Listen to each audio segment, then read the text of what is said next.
Hi, my name is Marc Belaiche. I'm president of TorontoJobs.ca. Thanks for being at today's event, the Canadian Public Accountants Conference. This is for non-partners of CPA firms, and I thought it'd be a great opportunity to give public accountants an opportunity to network and connect. And I'm really happy to be joined right now by Rachel Wong.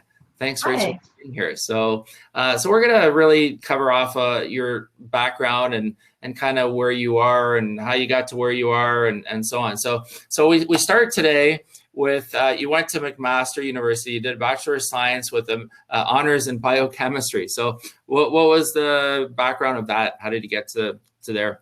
Well, for me, it started in high school. I really liked both business and science, and I couldn't decide which program to get into. So I thought, why not apply for everything?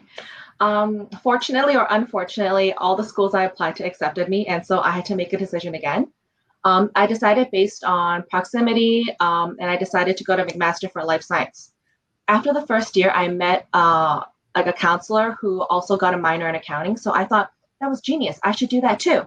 So after the first year, I chose to do a major in biochemistry and also a minor in accounting. And that's how it started. And I graduated with honors biochemistry with a minor in accounting and financial services.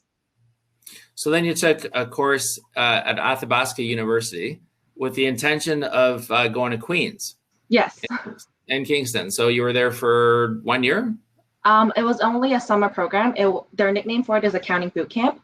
It's where you take advanced tax, advanced accounting, advanced audit, and then that way it's to finish up the rest of your CPA courses so that you can go straight into the CPA program. Okay, so how was that transition going from science as biochemistry into accounting? It's not as hard as I thought it would be. I've always liked accounting and I've always been good at accounting, so it wasn't difficult, but science was more something that was interesting to me. It's always interesting to learn about how the body works, how little things in the body can be off balance and affect so many different things. So I like that. Mm. Would you ever go back to doing science? I mean, we'll get to where you are now, but would you ever go back to doing anything to do with science? Or I really enjoyed doing the lab work. I liked being very proficient at what I was doing. So I actually did work in a lab in a summer 1 year, and so we would do experiments. And every time I would do an experiment, I would try and do it a little bit faster, a little bit better. And that was something that really satisfied a very good emotional need for me, I suppose, that I could do things faster and better. And I am getting better. that's great. So from there you went into a small CPA firm.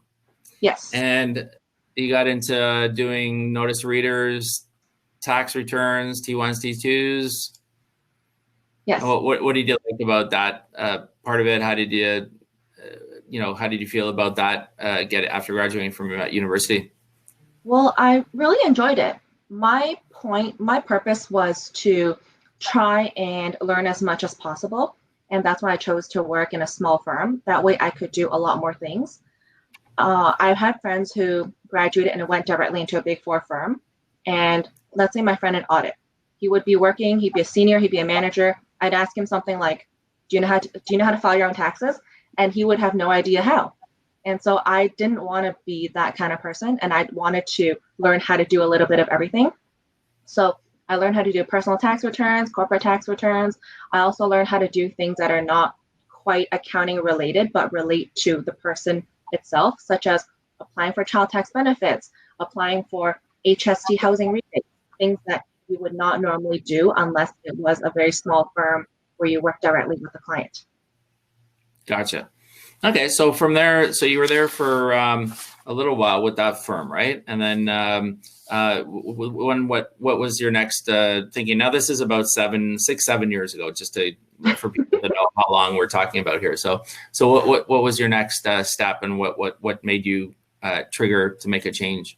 So I'm always on a quest to learn more. I really enjoy learning, and that's why I move from firm to firm. After about a year, because I was the only staff, it was me and the CPA working together. After that, I decided to move into a bigger firm. There it was 2 partners and about 10 staff. And so I learned different things. I learned more I learned harder personal tax returns, harder corporate tax returns. I learned how to do T4s, T5s, and that was really fun.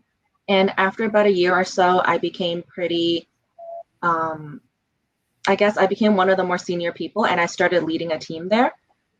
And after that, I felt that I I only had about 2 3 years of experience under my belt at that point, and for me to be one of the more senior people, I felt that I couldn't learn anymore because there's not very many people who are better than me. And so that's why I also left that firm and went to a different firm. Okay. And so what did you learn at the next firm that you didn't learn at the first couple of firms? So the next firm, I learned, yes, so as the firms get bigger, the clients get more difficult, which means that there's a lot more client management that you learn, and also technical skills towards doing the personal tax returns or notice to reader returns. It was also nice just to have a bigger company. That way I meet new people, I have more friends. Everyone has their own different set of skills, so it's nice to learn from other people. What else? My role there was more in a controller type position where I would act as a controller for small businesses. And so instead of having a business hire a full-time controller, they would hire us. And for me specifically, I might help a client every quarter. And that is updating their bookkeeping, updating their invoicing, updating expenses, updating the HST return or any payroll. Every client had their own needs. So sometimes it might be quarterly, monthly, bi-weekly, weekly. So yeah, I did that a lot. And then I got the opportunity to join EY, and I just couldn't say no. So you really you've really run the gamut from the starting with a small sole proprietor CPA firm. Now you're going increasing through the years to a big four. So what were your challenges at EY? Like what were you surprised about? Like as you went from small to medium to larger, what were the issues that you might have encountered, pitfalls, challenges? Something that I noticed was as you get to a bigger firm, they are more, I guess, particular about your timesheet, which makes sense because that's how they bill their clients. So you have to be very diligent in keeping track of your own time, where you're spending your time, which client it is for. And so you would have to update that every day. At a smaller firm, it was more so that once we get the job, this is how much we bill the client. If it took us longer, then that's too bad for us. If it's faster, then that's great. But with EY or even at my previous firm, it was very time dependent. I also noticed that, yes, every firm has their own way of notations for their files and the way they like things done. So for me, a lot of the times when I change jobs, that was like the first and biggest hurdle. It's to figure out how they like everything labeled. Mm-hmm. Yeah. What else? I also noticed that like with EY, there's a lot more people, which makes it really fun. In the floor, if you walk around, there's many people from many different departments, and so it's easy to make friends, and it's easy to learn about different kind of opportunities there are within EY. Yeah. Definitely a change. Now this was in Toronto, yes. For perfect. Okay, so COVID. We're in the midst of COVID-19, the pandemic, and so on and so forth. So, so how do you think it's impacting public accountants? Like, what do you think could be the challenges? Like looking forward, like how do you see things? Well, from a staff point of view, I find that every company, in order to keep their staff, you need to have good technical skills, but you also have to have a good culture. And when everyone's working from home, it's very hard to develop that culture. So I think not even just accounting, in any kind of firm, that they'll have to come up with a creative way to develop culture to retain the staff and make it more enjoyable for people to work there. Sorry, go on. Yeah, go ahead. Something I also do see is that a lot of people are trying to cut costs. So a lot of projects that were supposed to happen, they decided not to happen. So I think right now it might just be a pause.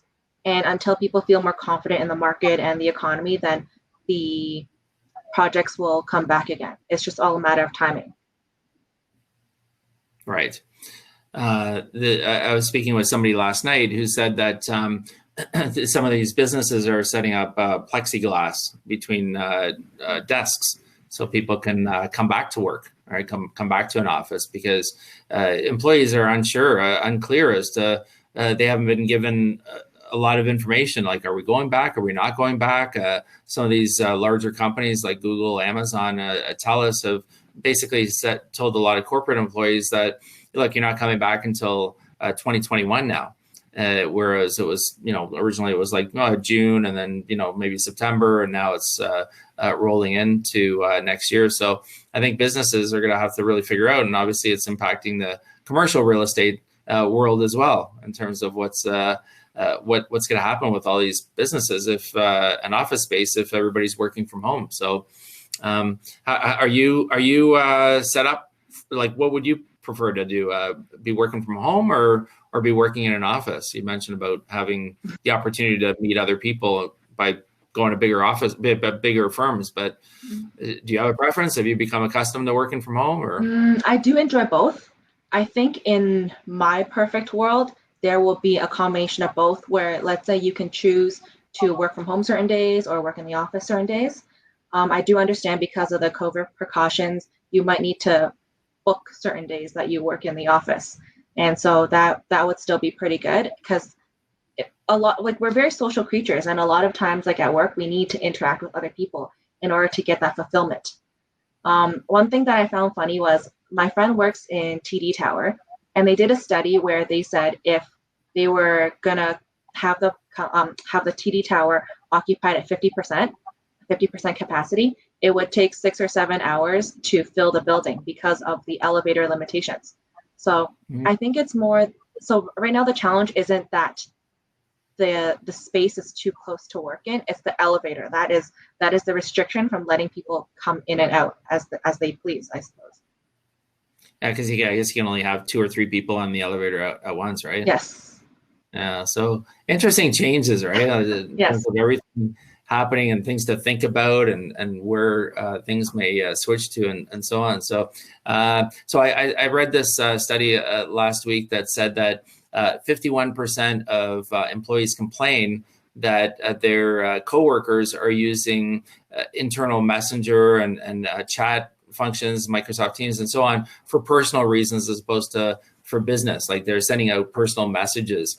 So, like you said, to your point about, people needing that social interaction, and that we're social creatures, that there's a lot of people that, and that I know as well, that are at home alone, and they don't have that interaction with people. It's one thing if you have a family and kids and so on, but a lot of people don't have that as well, like don't have that interaction. So they reach out through messages and so on. And is it good for the company? Probably. I mean, it keeps that culture going, but is it a time waster? Probably, right? So, interesting times for sure. Yeah. One thing that I do is I put on a video chat with my friend, and we actually just put each other in the corner of the computer. We don't really talk to each other. We don't really look at each other, but we just kind of work side by side in silence. That way it feels like there's a coworker around. It feels like there's someone that you can take a break with after. And let's say you do go for a coffee break, you just bring your phone with you and you walk to the kitchen, grab a cup of coffee, chat for a couple minutes, and then get back to your desk and get back to work. That's interesting. That's very interesting. So you've seen the gamut of firms, large, small, all the way across the board, and being a controller too, that's helped as well. What's next? Like, you want to go back to small? You want to stay Big Four? Like, what's your open? I haven't decided yet.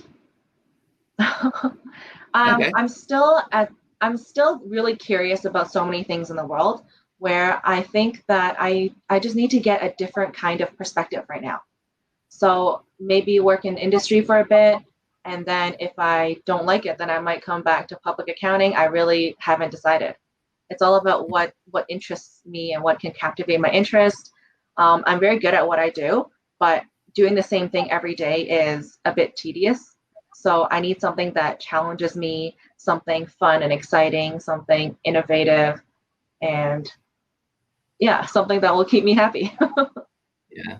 The really good thing, about public accounting experience, and mine's so old now. I got my CPA or CA at the time, but CPA now, back in 1990. So it's been 30 years.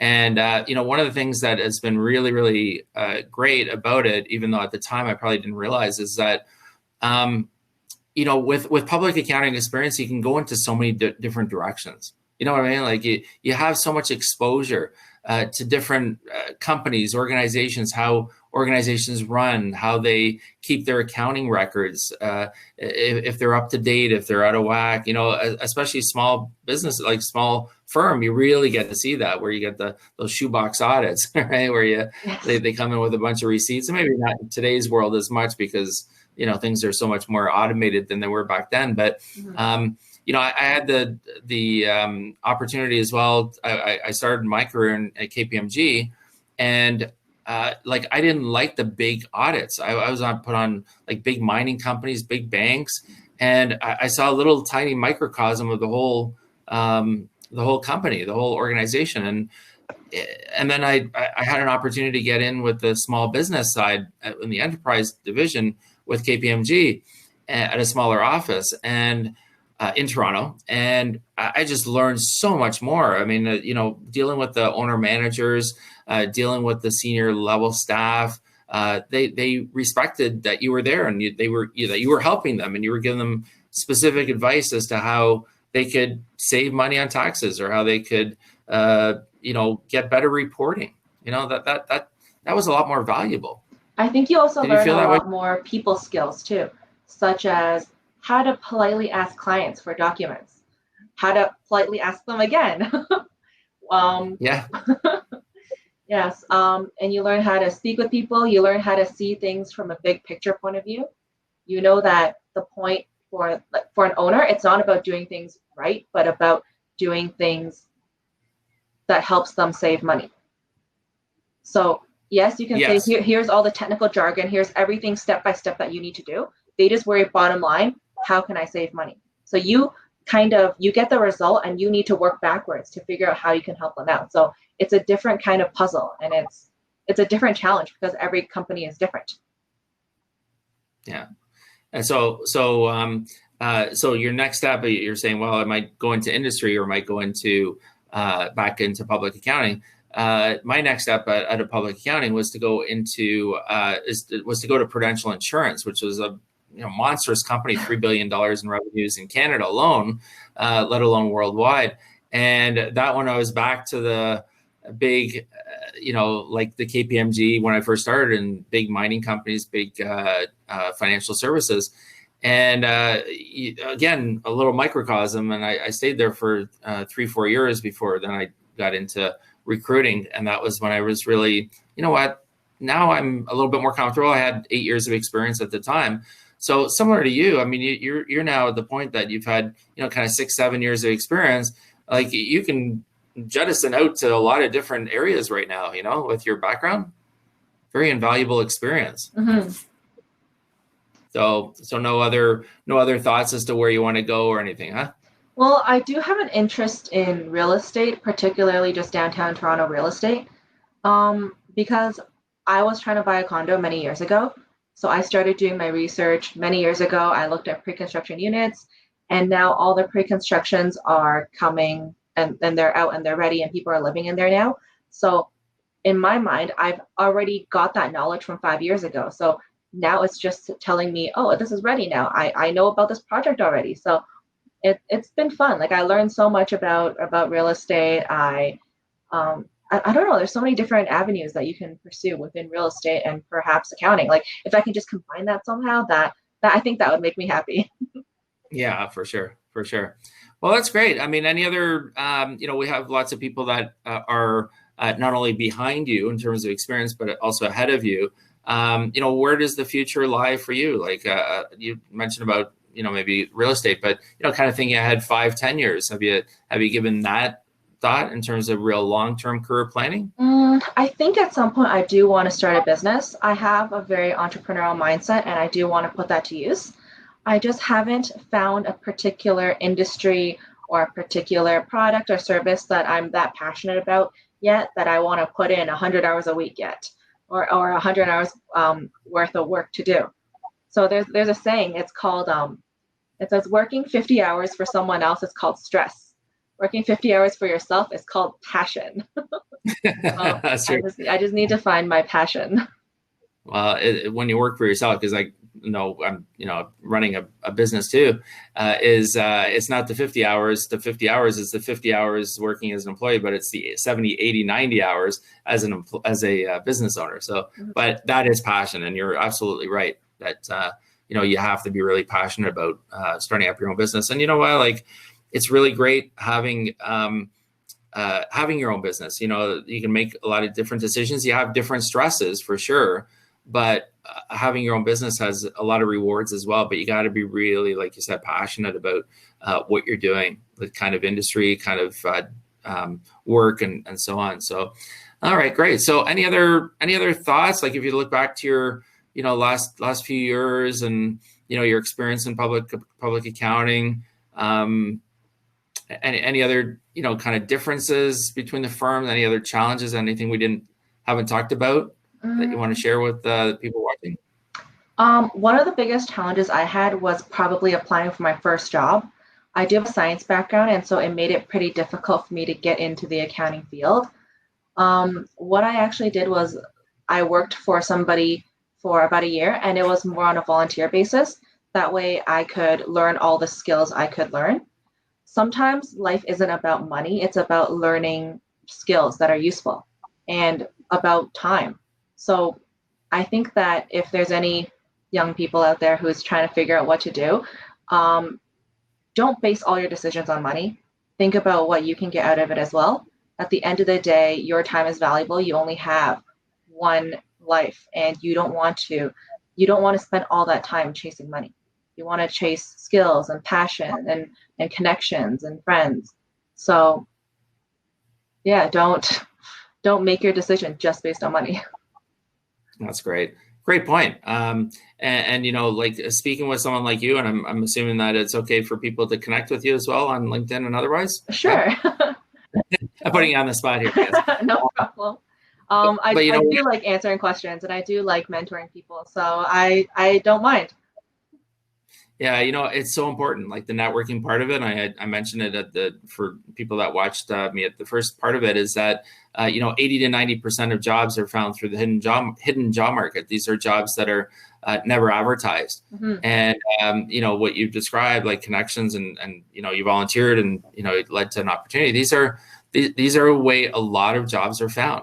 And we're not taught this kind of stuff in school, and unless you hear it from a person like myself, like in recruiting, or somebody who's an employment counselor or whatever, you won't know this. Mm-hmm. And but it's those ones. Like if you think of the president of Microsoft Canada, for example, chances are they probably got that role, and I don't know for sure, but they probably got that role because they knew somebody and somebody connected them, and all the way up and down the scale. People get a lot of jobs through the hidden job market, through networking, through contacts, and your network is your net worth, yes. Right?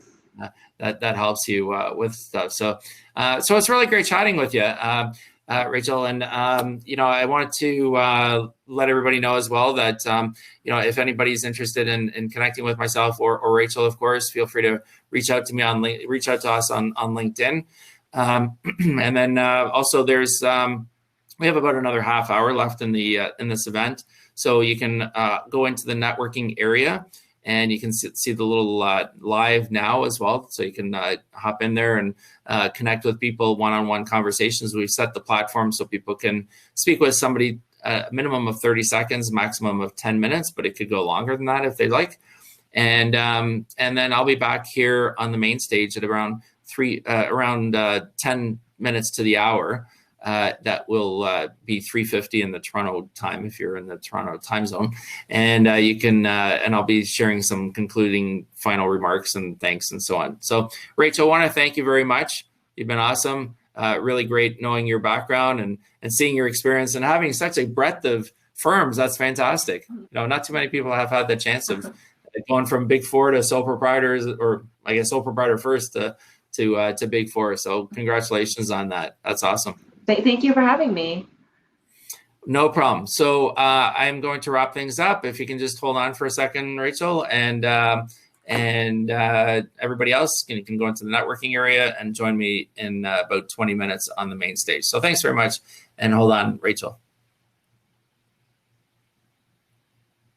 Just give me a sec, Rachel, because there's time. There's the 20-second time delay. I just got to stop broadcasting as soon as I turn my head. So that's my cue to know that we're done. Okay.